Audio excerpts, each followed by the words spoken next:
Hello Penguinauts, I'm the Beardy Penguin and welcome back to For All Kerbalkind. And we begin 1962 with Krasnyy 1 flying by Mars, but unfortunately we lost contact with this space probe quite a long time ago, so although it does have power and its scientific instruments are running, so it's collecting data, we have no way of actually getting access to that data. But we will be launching another Mars mission as well as another Venus mission later in 1962, although in the latter half of 1962, because we are now doing 6 months at a time, because with uni starting, there's just no other way to keep For All Kerbalkind coming out on a consistent schedule. Speaking of, this episode is a week late, so sorry about that, but from now on, especially now we're doing 6 months at a time, we should be able to keep to our 2-week Sunday schedule. So from now on, we should have regular uploads, which is a very, very nice thing. Regardless, though, we are beginning our launches this year with Luna 9. This is another lunar lander, and it's pretty much identical to Luna 8. It's exactly the same mission profile.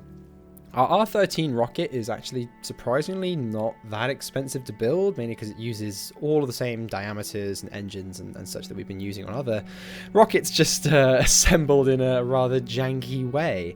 I am looking to replace this launch vehicle as soon as possible. It has been pointed out that it looks like it was designed by Dr. Evil. I do see that. I did see that when I built it, but I thought maybe nobody would pick up on it. But no, people did in the comments. So it's escaping from that.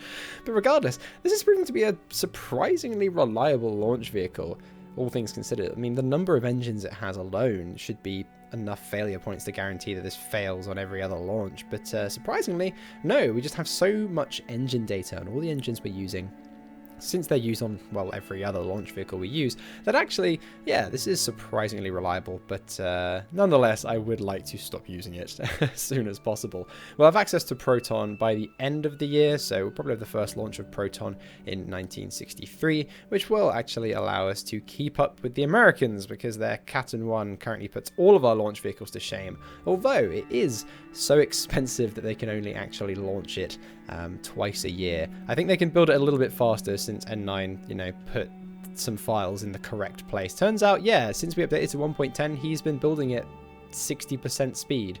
Don't worry about that. I know I'm going to get a bunch of people now say, oh, I've got an unfair advantage. We do have plans to give N9 a little boost, to create some contracts which will get him back on track and caught right back up to me, so don't you worry about that one bit. Regardless, though, the R13 performs absolutely flawlessly, and we start our S1 5400 engine, our staged combustion kerosene liquid oxygen engine, which powers us on our translunar injection, and Luna 9 is on its way to the moon. We do, however, use quite a bit of high-test peroxide, our attitude control thrusters, to adjust our trajectory. And once we actually get into the moon's sphere of influence, we further adjust the trajectory. And I thought I was leaving a big enough margin for the landing. Just gonna leave that out there. You probably guess what's gonna happen. Regardless, though, we are on our approach to the lunar surface, and we're once again using Kerbal Engineer to predict when our suicide burn should begin. It's not that accurate. It seems to have a bit of wiggle room, so we're starting a little early, but I don't want to start too late and then not have enough time to actually do the burn before we smash into the surface. And thankfully, this is the only engine we have which has 5 relights, so we can coast down to the surface, and as long as we're careful, we can continue relighting the engine and get ourselves at least below 250 meters per second, because that is the impact tolerance of our airbags, so we would like to hit the surface significantly slower than that.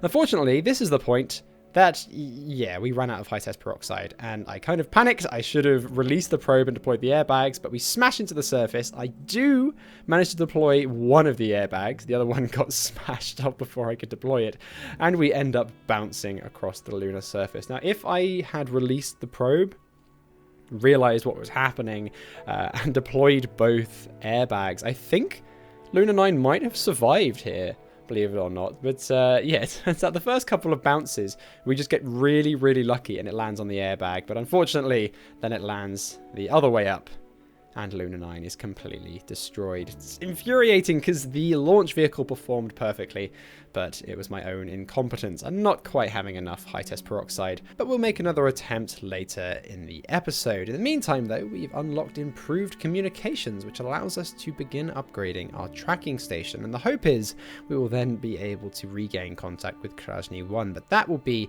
in April. In the meantime, we are launching the final Voskhod mission. This is Voskhod 5, and the reason we're launching this is because we have a multi-crew flight contract which requires quite a hefty maneuver and a lot of time spent in space, and we unfortunately weren't able to complete that contract with either Voskhod 3 or Voskhod 4 because they were busy doing other shenanigans. So we've still got this contract and we just need to complete it before it expires, otherwise we're going to have a 250,000 fund penalty, so we might as well complete it. It's a relatively simple mission by Voskhod standards. We're not going on any EVAs or anything because we only want to do those if absolutely necessary. They are extremely dangerous, as we found out in the previous episode.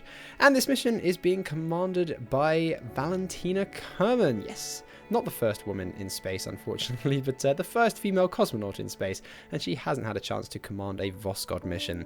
We're also sending Valerie Kerman up with her because I think it's a good idea to make it standard practice to take a flight engineer along with us with explosives to destroy the spacecraft should it land in hostile territory, because things are really heating up in the Cold War.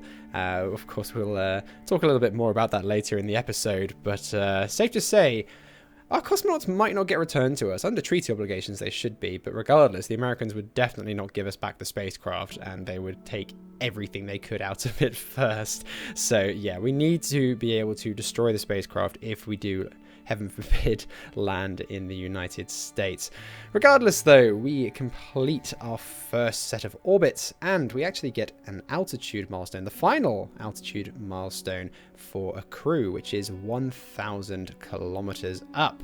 And after we've done that, we then lower our apogee to bring it down to complete the final set of orbits. Now, the orbit that we were in kept taking us through the lower Van Allen belt, which is less than ideal, and it ends up irradiating our crew to 6% of their lifetime radiation, which is far from ideal. It's part of the reason why I'm retiring the Voskhod program. We're quite far along with researching Soyuz at this point, and really Voskhod has done everything it's capable of doing, far more than it was capable of doing in reality. So really it's reached its limit, and I don't really want to push it. I don't want to risk losing a couple of cosmonauts if I keep launching these missions, and I certainly don't want to expose our cosmonauts to any more radiation, because each of these missions requires them to fly up through a Van Allen belt, which is obviously less than ideal. So we did actually end up having to fire the emergency retro booster because we ran out of fuel, but otherwise they return home unscathed, if possibly glowing in the dark. Regardless, this is what I meant about the Cold War heating up. This is the Tsar Bomba. This is a 50 megaton thermonuclear weapon, and it is being dropped by the Ku-95 Nisti, which does translate to bear. I know bear was the NATO designation for the Tu-95, but I thought it was a cool name nonetheless, and it is powered by 4 mighty turboprop engines. So we're going to fly up to Mityushika Bay on Novaya Zemlya Island, which is very close to where the actual Tsar Bomba was tested, and we're going to drop this behemoth of a nuclear weapon, the largest nuclear weapon that has ever or will ever be detonated on planet Earth. So there are a couple of reasons why we're doing this mission. The first reason is we need biome science from the tundra biome and from the ice caps biome. So I needed a plane to fly up in that sort of direction. And then I realized, hey, this is where the Soviet Union tested a lot of nuclear weapons, so we have an excuse to drop one. The other reason is, as I said, the Cold War is heating up. In April 1961, the US attempted an invasion of Cuba. Well, at least Cuban exiles attempted an invasion, and it was rather transparently American backed. And the US has subsequently also placed nuclear-armed Jupiter missiles in Turkey. So we need to make a show of strength, and detonating the largest nuclear weapon ever seen might have the desired effect. We do also have other plans to secure Cuba's sovereignty, which you'll see in the next episode. And those of you who know your history and have seen what year it is can probably guess what that entails. But regardless, an hour and 45 minutes into the flight, we're over the test area, and the go-ahead is given to drop the Tsar Bomb.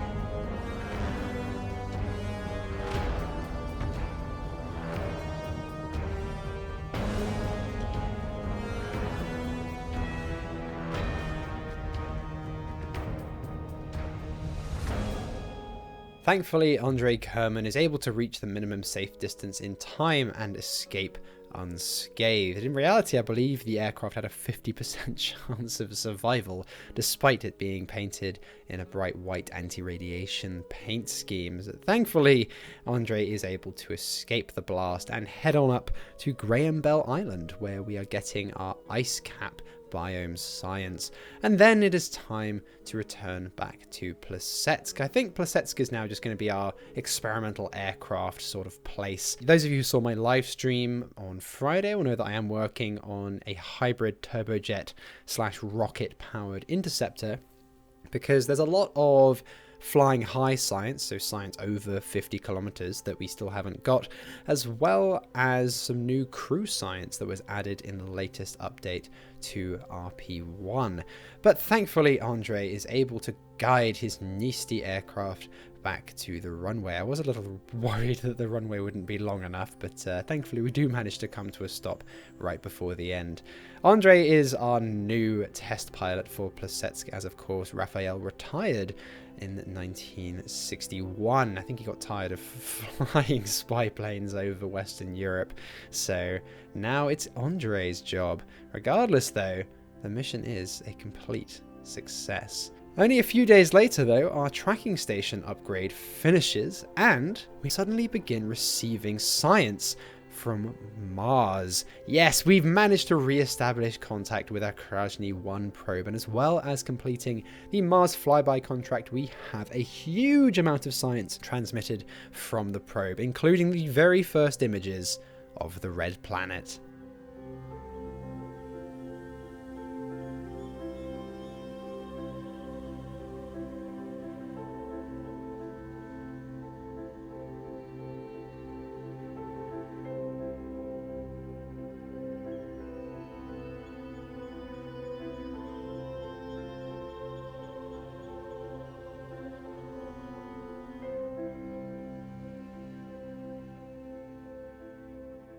So although Machina 1 actually beat us to Mars, we're the first to transmit pictures of Mars, which is actually opposite to what happened in reality. Although the Soviet Mars probes actually got there first, they lost contact with them, and Mariner 4 was the first spacecraft to return pictures of Mars. But that is a nice little feather in our cap, because of course we were a little downbeat after the Americans beat us to Venus.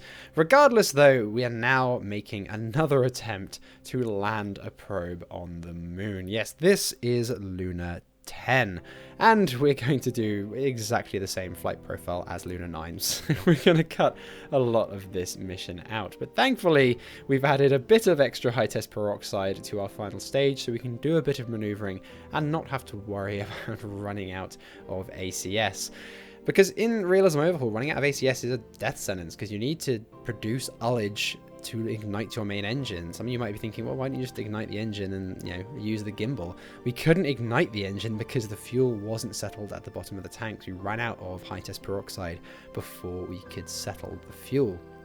And that pretty much doomed the probe, although I should have reacted faster and deployed the airbags. Regardless though, this is actually the last of this sort of generation of lunar landers, because we're about to unlock interplanetary era science, which will give us access to a bunch of new scientific instruments and upgraded versions of the current ones we are using. And I'm going to make some changes to our lunar probes. I'm actually going to give them landing legs instead of just bouncing around and seeing which way up they land.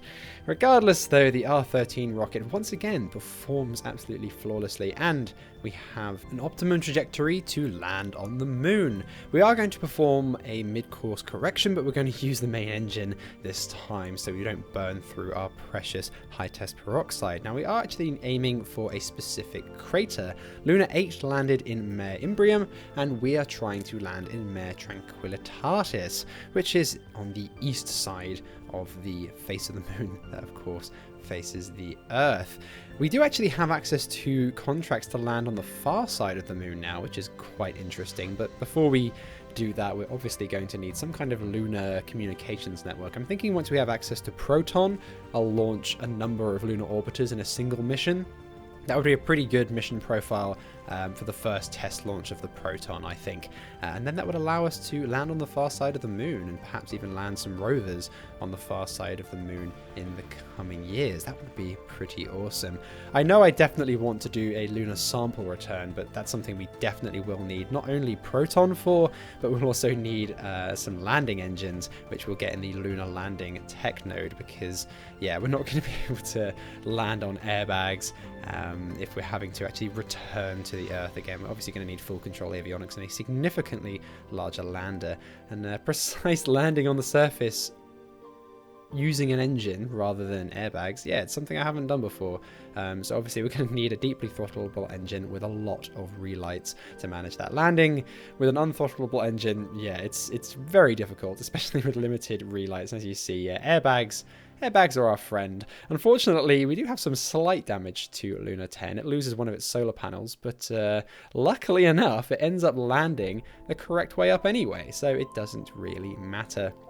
The solar panel underneath does really sort of provide a nice firm base for it to land on in the place of proper landing legs, but thankfully it does manage to right itself, just more through luck than any kind of judgment. I'm not sure why we keep lucking out and our landers do keep landing the correct way up, but regardless, this is going to last about 2 weeks. As soon as the sun goes down, it's not going to be able to produce enough power for itself anymore. That's another upgrade I'm going to make to these probes, is give them larger solar panels, as well as upgrading the avionics and putting some more batteries on them so that they can actually survive the lunar night and then recharge their batteries once the sun comes back up again. Because some of these experiments on board, they take about 30 days, and at the moment we're not quite completing them. Regardless though, with the success of Luna 10, as I said, we are now unlocking interplanetary era science. So we are not only working on 2 interplanetary missions for the latter half of 1962, we are also upgrading our lunar probes. But before then, Plesetsk has got a single rocket launch this year. It's not only working on nuclear bombers. This is Svet 11, and this is just a communications test satellite. We're actually handing this off to a customer once we've got it into its precise orbit, so we're not going to have access to this, which, to be fair, was a little short-sighted of me, because I decided to plonk all of our new scientific experiments on this probe, as well as applying all of our avionics upgrades. Now, our avionics are now advanced enough that I was able to massively shrink the size and the mass of our standard satellite design. So this is significantly smaller and lighter than our previous design. So it has a lot more delta V for maneuvering and a lot more space for scientific instruments and some better solar panels. So really this is like our next generation of low Earth orbit satellites. So we'll be launching a few of these in the latter half of 1962 so that we can actually get access to all of that science, because a lot of these experiments take quite a long time to complete. So yeah, we didn't get a huge amount of science from this mission before we handed it off to its customer, but it's, I guess, kind of like a test satellite just to check that it did have enough power to run all of its experiments and everything, and then sort of hand it off to a customer, and then we know it works for when we're launching our own satellites in the latter half of 1962. But look at that, it's a pretty cool design actually. It sort of opens its petals and since we can now actually have folding solar panels, all of our solar panels can face in the same direction, which means we don't need to have such massive solar panels anymore.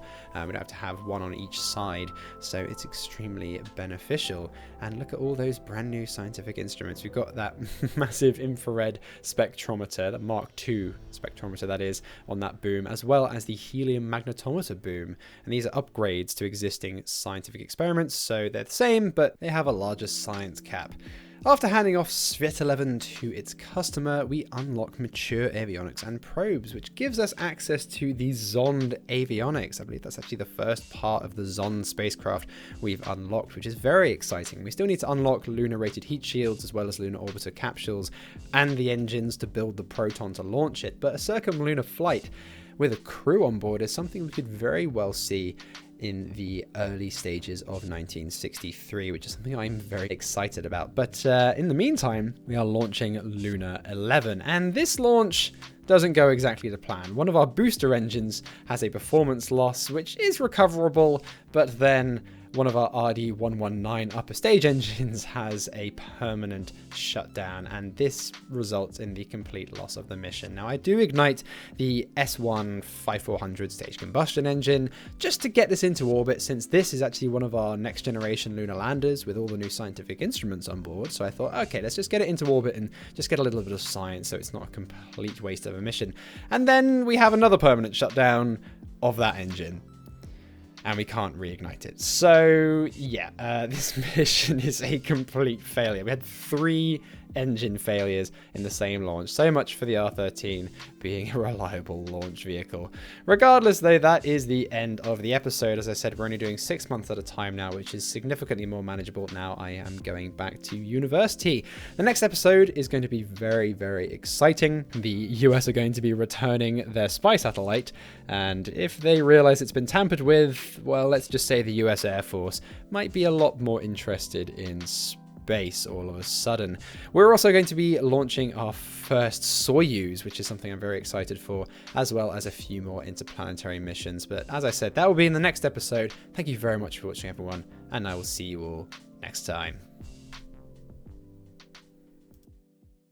A massive thank you to my patrons and donators for their generous support, and an extra special thank you to Madzor, Peter Lushtinets, The Amazing Steak, Axel Jensen, Delta V, Dennis Klomp, Vermouth, Lady Lagsalot, Simone67, Olaf Hammerhand, Scott Milligan, Nicholas Popkus, World, Wather, Jagnath, Weir, Extra Crispy, Dreister, Lightning Gamer, Elmac, and Nobody Special.